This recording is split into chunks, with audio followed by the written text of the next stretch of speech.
শুভ দুপুর বন্ধুরা, কেমন আছো? আশা করি সবাই ভালো আছো। আমিও খুব ভালো আছি।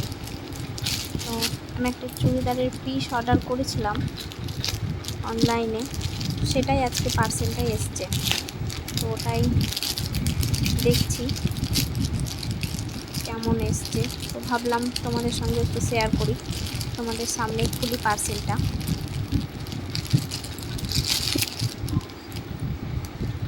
ছবিতে যেমন ছিল দেখে তো মনে হচ্ছে সেম একই এসছে, ঠিকঠাকই আছে।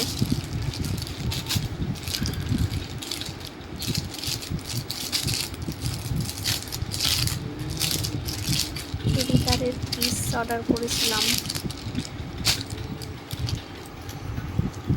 এটা ওড়নাটাও বেশ সুন্দর, আর পুরোটাই কাজ আছে। চুড়িদারের সামনেটা একটা প্যান্টের কাপড়, ম্যাটেরিয়ালটাও ঠিকঠাক ভালোই আছে। কাপড়টাও সুন্দর, আর কালারটা যেমন দেখেছিলাম সেম ওই রকমই এসছে। সব কিছুই ঠিকঠাক ভালোই আছে। তো তোমাদেরকে পরে বানিয়ে ছবি দেবো। টাটা।